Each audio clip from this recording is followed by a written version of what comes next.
Hi viewers, আসসালামু আলাইকুম। সবাই কেমন আছেন? আশা করছি যে যেখানে আছেন ভালো আছেন, সুস্থ আছেন। আমরাও আলহামদুলিল্লাহ ভালো আছি, সুস্থ আছি।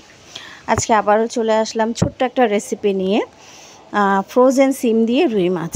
আমি অনেক সবজি, শীতকালের অনেক সবজি আমি ফ্রোজেন করেছি, কারণ পাওয়া যায় এখন সব সবজি সারা বছর পাওয়া যায়, কিন্তু তারপরও আমি কিছু সবজি ফ্রোজেন করে রেখেছিলাম। তার মধ্যে অলরেডি অনেক কিছু রান্না করেছি, আপনাদের সাথে শেয়ারও করেছি।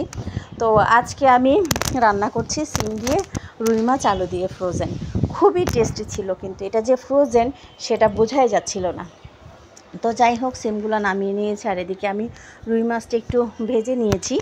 আসলে আমরা রান্না কম বেশি সবাই পারি, তো ওই রকমভাবে আমি রান্না আপনাদেরকে শেখাতেও চাই না, কিংবা দেখা যায় যে কি বলবো, শেয়ারও করতে চাই না। আমি যেভাবে করি সেটাই আপনাদের সাথে শেয়ার করি।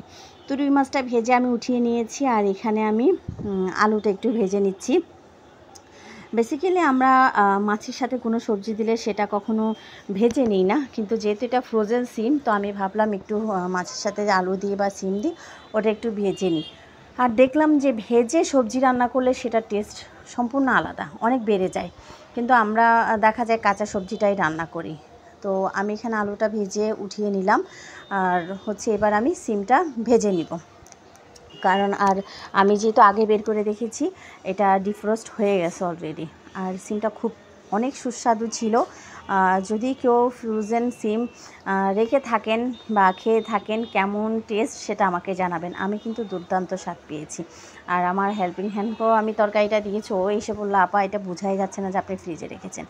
আর খুব টেস্ট, যেমনি মূলার সবজিটা আমি আপনাদের সাথে শেয়ার করেছিলাম, আমার আরও আছে মূলা, তো রান্না করব, সেটাও আপনাদের সাথে শেয়ার করব যদি পারি। আর আমি মোটামুটি রান্না পারি, একদম পারি না তাই না, কম বেশি আসলে সবাই পারে। তবে আমার বেশিরভাগ রান্নাই কিন্তু দেখে শেখা। আর দেখে শেখা বলতে আমার মাকে দেখে শিখেছি, শ্বশুরবাড়িতে এসে যাদেরকে দেখে শিখেছি। আমি রান্না পারতাম খুব সাধারণ, বাট বিরিয়ানি বলেন, ফ্রায়েড রাইস, পোলা, এগুলো পারতাম না। এগুলো পরে আস্তে আস্তে দেখে দেখে, যাদের থেকে, আমার মার থেকে দেখে দেখে শিখেছি। আমি যখন রান্নাঘরে ঢুকি, তখন আমি ক্লাস 4-এ পড়ি। তখন আমার মা অসুস্থ হয়ে যায়, তখন থেকে আমি রান্নাঘরে ঢুকি, রান্না করা শুরু করি। মোটামুটি সংসারে হাল ধরতে শিখি, রুটি বানানো শুরু করি।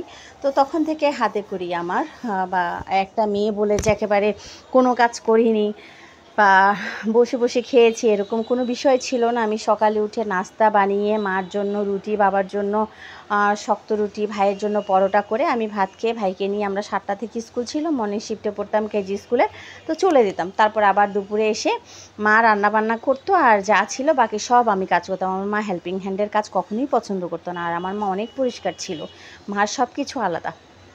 তো এভাবেই আমার ছোটোবেলাটা কেটেছে। তো সন্ধ্যার দিকে আমার মাকে ডাক্তার বলেছিল, মার একটু সমস্যা ছিল, স্ট্রোক করেছিল আমার মা, রান্না করে যেতে পারতো না, ওটা ডাক্তারই নিষেধ করছে। তখন রাত্রেবেলা তরকারি গরম থেকে শুরু করে, আমার মা তো সকালেই রান্না করে ফেলতো আমরা 2 বেলার জন্য। তো যাই হোক, এভাবেই ছিল আমার কি বলবো, বিয়ের আগের লাইফ। আমি বিয়ের আগেও কাজ করেছি, বিয়ের পরে এসে কাজ করেছি, বাট কম। আর বিয়ের আগে আমি বাবার বাড়িতে সব কিছুই করেছি।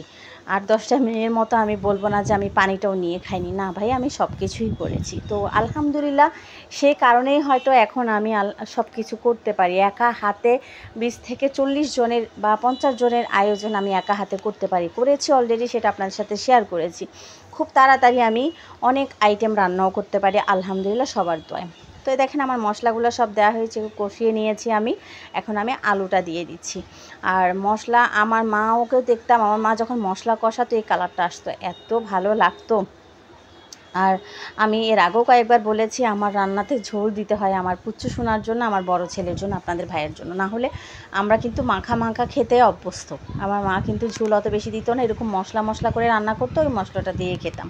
3টা রান্না হতো, শাক ভাজিটা প্রতিদিন থাকতো, সবজিটাও প্রতিদিন থাকতো, মাছ বা মাংস একটা, এরকম ছিল আমাদের খাওয়ার রুটিন। সব কিছু রুটিনের মধ্যে, আসলে একটা রুটিনের মধ্যে, আর সব কিছু রুটিনের মধ্যে খেয়েছি, কোনো কিছু বেশিও না কমও না, এরকম। আমার মা আমাদেরকে ওভাবে ডিসিপ্লিনের মধ্যেই বড় করেছে।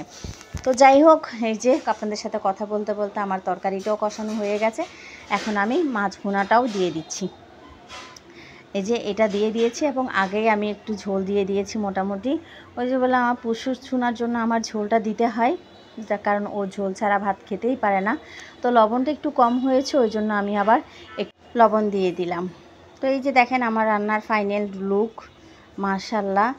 যেমন দেখছেন খেতেও কিন্তু ঠিক তেমনটাই হয়েছিল, অনেক সুস্বাদু হয়েছিল।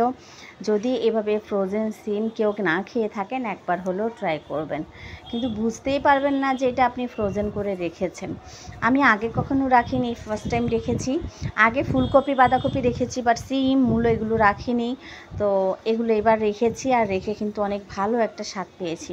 তো যাই হোক, আমার আজকের রেসিপিটা কেমন লাগলো কমেন্ট করে জানাবেন। সবাইকে অসংখ্য ধন্যবাদ আমাকে এত ভালোবাসা আর সাপোর্ট দেওয়ার জন্য। সবাই ভালো থাকবেন, সুস্থ থাকবেন। আমার পরবর্তী ভিডিও দেখার আমন্ত্রণ রইল। আজকের জন্য বিদায় নিচ্ছি। আল্লাহ হাফেজ। আসসালামু আলাইকুম।